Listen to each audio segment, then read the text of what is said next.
ಭ್ರಷ್ಟ ಅಧಿಕಾರಿಗಳ ಮನೆಯ ಮೇಲೆ ಲೋಕಾಯುಕ್ತ ಮಂಗಳವಾರ ಬೆಳ್ಳಂಬೆಳಗ್ಗೆ ರಾಜ್ಯದ ಹಲವು ಜಿಲ್ಲೆಗಳಲ್ಲಿ ಏಕಕಾಲಕ್ಕೆ ಮಿಂಚಿನ ದಾಳಿ ನಡೆಸಿದೆ. ಜಿಲ್ಲೆಯ ಸಿಂಧನೂರು ಉಪವಿಭಾಗದ ಗ್ರಾಮೀಣ ಕುಡಿಯುವ ಸರಬರಾಜು ಇಲಾಖೆಯ ಎಇಇ ವಿಜಯಲಕ್ಷ್ಮಿ ಮನೆ ಸೇರಿದಂತೆ 5 ಕಡೆ ಲೋಕಾಯುಕ್ತ ಅಧಿಕಾರಿಗಳು ದಾಳಿ ಮಾಡಿದ್ದಾರೆ. ಆದಾಯಕ್ಕಿಂತ ಅಧಿಕ ಆಸ್ತಿ ಸಂಪಾದನೆ ದೂರಿನ ಮೇರೆಗೆ ದಾಳಿ ಮಾಡಲಾಗಿದೆ. ನಗರದ ಐಡಿಎಸ್ಎಂಟಿ ಲೇಔಟ್ನ 4 ಅಂತಸ್ತಿನ ಮನೆ ಮತ್ತು ಪಕ್ಕದಲ್ಲೇ ಇರುವ ಇನ್ನೊಂದು ಮನೆಯಲ್ಲಿ ದಾಖಲೆಗಳ ಶೋಧ ಕಾರ್ಯ ನಡೆಸಲಾಗುತ್ತಿದೆ. ಅದರ ಜತೆಗೆ ಸಿಂಧನೂರು ಕಚೇರಿ, ಯಾದಗಿರಿ ತೋಟದ ಮನೆ, ಜೋಳದಡಿಗೆ ತಡೆಯಲ್ಲಿರುವ ಅವರ ತೆಂಗಿನ ಮನೆ ದಾಳಿ ನಡೆಸಲಾಗಿದೆ. ಯಾದಗಿರಿಯಲ್ಲಿ 30 ಎಕರೆ ಜಮೀನು, ಯಾದಗಿರಿಯಲ್ಲಿ ಲೇಔಟ್ಗಳು, ಚಂದ್ರಬಂಡ ಬಳಿ ಜಮೀನು ಸೇರಿದಂತೆ ಸಾಕಷ್ಟು ಕಡೆ ಆಸ್ತಿ ಸಂಪಾದನೆ ಮಾಡಿರುವ ಮಾಹಿತಿಗಳು ಲಭ್ಯವಾಗಿದೆ.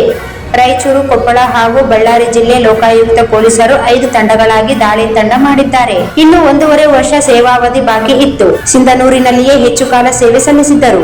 ರಾಯಚೂರು, ಬಾಗಲಕೋಟೆ, ವಿಜಯಪುರ ಹಾಗೂ ಉತ್ತರ ಕನ್ನಡ ಸೇರಿದಂತೆ 10ಕ್ಕೂ ಹೆಚ್ಚು ಸ್ಥಳಗಳಲ್ಲಿ ಅಧಿಕಾರಿಗಳು ದಾಖಲೆಗಳ ಪರಿಶೀಲನೆ ನಡೆಸುತ್ತಿದ್ದಾರೆ. ರಾಯಚೂರು ನಗರದ ಸುಮಾರು 4 ಕಡೆಗಳಲ್ಲಿ ಲೋಕಾಯುಕ್ತ ಅಧಿಕಾರಿಗಳು ಕಾರ್ಯಾಚರಣೆ ನಡೆಸುತ್ತಿದ್ದಾರೆ. ನಿವೃತ್ತ ಮಹಿಳಾ ಅಧಿಕಾರಿ ವಿಜಯಲಕ್ಷ್ಮಿ ಅವರ ಮನೆ ಮತ್ತು ಅವರಿಗೆ ಸೇರಿದ ಇತರೆ ಕಚೇರಿ ಮತ್ತು ನಿವಾಸಗಳನ್ನು ಪರಿಶೀಲನೆ ನಡೆಸಿದ್ದಾರೆ.